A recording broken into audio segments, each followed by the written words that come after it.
एक आदत थी। उसे इंग्लिश के शब्दों को अपनी हर बात के बीच में बोलने का बड़ा शौक था, खास तौर से स्टॉप।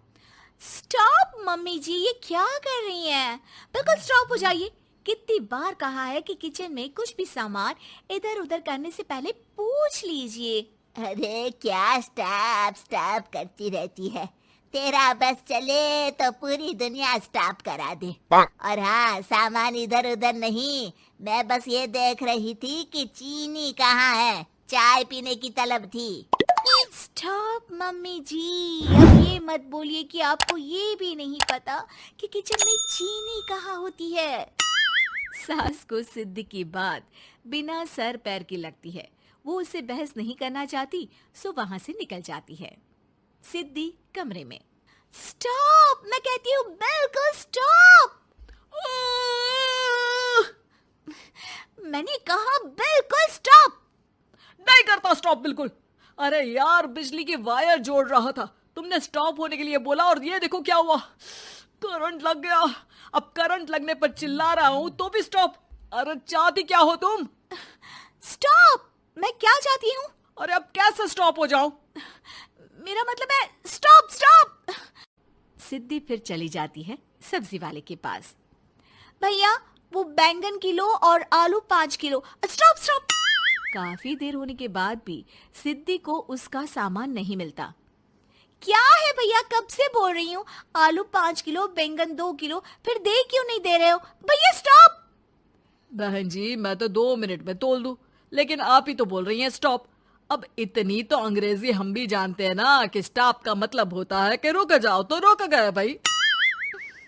अरे यार, क्या लोग हैं। स्टॉप। अरे तोलो तोलो चलो। किसी तरह सामान लेकर सिद्धि घर आती है, जहां वो देखती है कि ढेर सारे मेहमान बैठे होते हैं।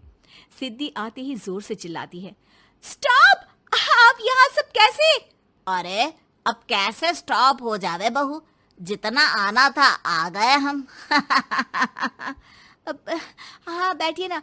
सासू माँ, आप बात करिए, मैं चाय बनाकर ला रही हूँ। सभी बात करने में लग जाते हैं कि तभी सिद्धि किचन से निकल कर आ जाती है। Stop stop. अरे क्या खाएंगे आप लोग? पकौड़ी बना दूं या चीला, या फिर इडली बना दूं? अरे जो मर्जी बना दो, बस ले आओ जल्दी से बहू, इन लोगों को निकलना है, कोई जरूरी बात करने आए हैं। अच्छा स्टॉप। सिद्धि स्टॉप वाला अपना तकिया कलाम बोलकर निकल जाती है, लेकिन थोड़ी देर बाद जब वो कमरे में चाय नाश्ते के साथ आती है तो जरूरी बात हो गई आप लोगों की, या मेरे डर से शांत हो गए कि चुप हो जाओ, सिद्धि आ गई है। बोलिए ना। बस जैसे ही सिद्धि ने कहा बोलिए ना, घर में चकर पकर की आवाज गूंजने लगती है।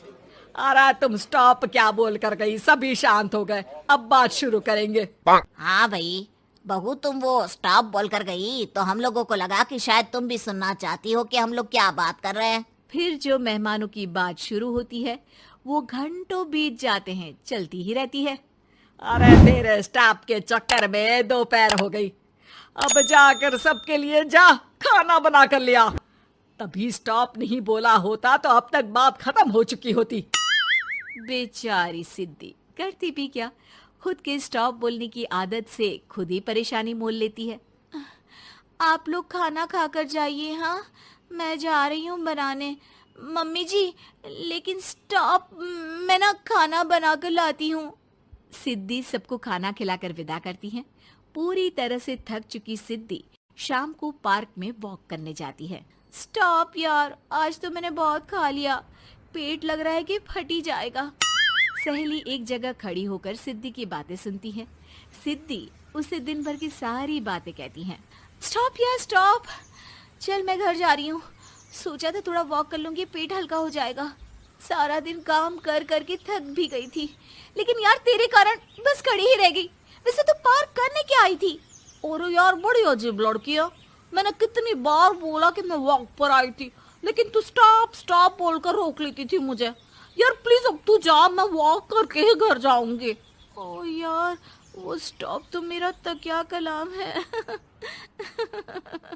घर के सभी लोग सिद्धि के स्टॉप से परेशान थे। वे कभी उसके बोलने पर स्टॉप हो जाते तो मुसीबत आ जाती, कभी नहीं होते तो भी मुसीबत आ जाती। अरे मैं तो इस बहू के तकिया कलाम से परेशान हो गई हूँ। अरे कोई तो उसकी ये आदत हटाए। देखो माँ, ये जो आदत होती है ना, जब तक खुद की जान पर न बन जाए आदत छूटती नहीं। अरे उसकी जान पर बनाए उससे हमें क्या, हम लोगों के लिए तो ये परेशानी का कारण बनती ही जा रही है। उधर सिद्धि खुद सोचती है, अरे यार, पहले बाजार से देर, फिर दिन का सारा खाना, और फिर पार्क में मैं टहल भी नहीं पाई। क्या करूं? इस तकिया कलाम के कारण मैं खुद ही परेशानी झेल लेती हूँ। एक काम करती हूँ, आज से सोच समझ कर बोला करूंगी। बहू स्कूटी उठाती है और निकल जाती है, लेकिन जैसे ही वो बीच चौक पर पहुंचती है, स्कूटी फिसल जाती है और वो नीचे गिर जाती है। हाय रे, कोई तो बचाओ, किसने टक्कर मार दी मुझे? कितना दर्द हो रहा है, कोई तो डॉक्टर के पास लेकर चलो। स्टॉप। बस जैसे ही बहू स्टॉप बोलती है, सारे वहीं रुक जाते हैं। बड़ी घमंडी औरत है, एक तो हम बचा रहे हैं, ऊपर से देखो स्टॉप बोल रही है। स्टॉप? कोई नहीं है क्या इस पूरे शहर में? बहू अपने तकिया कलाम की रट लगा कर रखती है।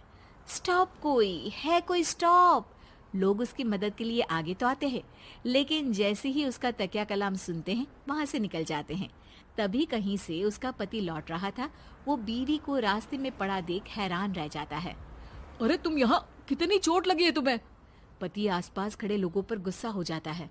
आप लोगों को दिखाई नहीं दे रहा कि मेरी बीवी को चोट लगी है? कोई भी नहीं है जो उसे उठाकर बिठा सके? अरे भाई साहब, कोई क्या मदद करे इस महिला की? और इतनी घमंडी है, जब भी इन्हें उठाने की कोशिश करो स्टॉप स्टॉप बोल देती है। स्टॉप! ये क्या बोल रहे हैं आप लोग? मैं पिछले आधे घंटे से दर्द सह रही हूँ। स्टॉप! पति समझ जाता है कि मामला क्या है। वो सर पर हाथ रख लेता है, लेकिन जल्दी ही बीवी को डॉक्टर के पास ले जाता है। ओह, इन्हें तो बहुत ज्यादा चोट लगी है। आप लोगों ने इन्हें लाने में कुछ ज्यादा ही देर कर दी है। रुकिए, मैं चेक करता हूँ। डॉक्टर जैसे ही बहू के पास पहुँचता है। हाँ तो मैम, कहाँ चोट लगी है आपको? यहाँ? स्टॉप! डॉक्टर देखते देखते अचानक रुक जाता है। अब भी स्टॉप? अरे नहीं नहीं डॉक्टर साहब, अब तो सपने में भी स्टॉप नहीं बोलूंगी।